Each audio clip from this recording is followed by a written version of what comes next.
The Vexithara had ruled the Crimson Canopy for 800 standard cycles.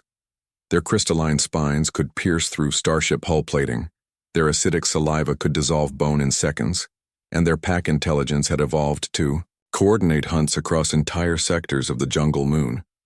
No species had ever survived more than 3 rotations in their domain. Captain Zara Kethamol of the Galactic Survey Corps stood at the edge of the landing zone, her 4 arms crossed as she studied the dense red foliage that stretched beyond the horizon. The emergency beacon had been broadcasting for 72 hours from somewhere deep in the Crimson Canopy, a human distress signal. "Commander?" Her second-in-command, Lieutenant Voss, approached with visible unease. His reptilian features were pale with concern. "The human vessel's black box indicates complete engine failure. The escape pod trajectory puts the survivor approximately 40 kilometers into Vexithara territory." Kethamol's mandibles clicked thoughtfully. She had worked with humans before during joint exploration missions. They were fragile creatures. No natural armor, no venom, no enhanced reflexes. Their only advantage seemed to be their stubborn refusal to acknowledge their own limitations. "Survival probability?" she asked, though she already knew the answer. "0, Commander. Even with full combat gear, our best estimates give any rescue team less than a 12% chance of extraction success. For an unarmed human..." Voss trailed off, his meaning clear. The distress beacon continued its steady pulse. Somewhere in that hellscape of predators and toxic flora, a human was broadcasting their location, hoping against hope for rescue. Standard protocol dictated they mark the area as a loss and report the death to human authorities. But something nagged at Kethamol. The beacon had been transmitting for 3 full days. Most species lasted mere hours in the canopy. "Sir," Communications Officer Tyrell interrupted, her insectoid wings buzzing with excitement. "The beacon just stopped." A moment of silence fell over the command post. Then, a new signal appeared on their screens.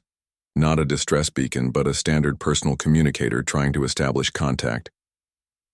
"This is Dr. Sarah Martinez," came a voice through the static, speaking in accented galactic standard. "Is anyone out there? I seem to have gotten a bit turned around." Kethamol's crew exchanged glances. The human sounded cheerful. "Dr. Martinez, this is Captain Kethamol of the Survey Corps. What is your status? Are you injured?" "Oh, thank goodness. I'm fine, Captain, just a little scratched up. My pod's completely wrecked, but I've been making my way toward what I hope is your position.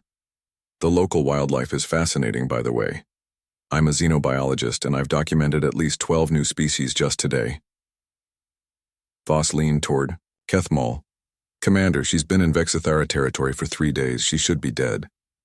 "Dr. Martinez," Kethamol continued, "are you aware of your location? You've crash-landed in extremely dangerous territory." A pause. "Oh, you mean the big crystal-backed pack hunters? Yes, I've met several groups. Remarkable creatures. Their social structure is incredibly sophisticated. Did you know they use bioluminescent patterns to communicate complex tactical information?" The command post fell silent. Kethamol felt her blood chill. The human had encountered multiple Vexithara packs and was discussing their hunting patterns like she was reviewing academic literature. "Dr. Martinez, how are you still alive?" Another pause, longer this time. When the human spoke again, her tone carried a note of confusion. "I'm not sure what you mean, Captain. They're predators, yes, but they're not mindless. Once I figured out their territorial markers and basic communication patterns, we reached an understanding. The alpha of the first pack I met, I've been calling her Stella. She's actually quite reasonable." Lieutenant Voss made a strangled sound. "She named the Vexithara Alpha?" "The key," Dr. Martinez continued, "was showing them I wasn't competing for their prey. I've been living off emergency rations and some local fruits that passed my scanner tests. Plus, I helped them with a small problem." "What kind of problem?" Kethamol asked, dreading the answer. "There was a parasitic fungus affecting their hunting grounds, killing the forest canopy and driving away their primary food sources. I managed to synthesize a treatment using my pod's emergency medical supplies and some local mineral compounds. Cleared up the infection in about a day." The communication fell silent as Kethmol processed this information.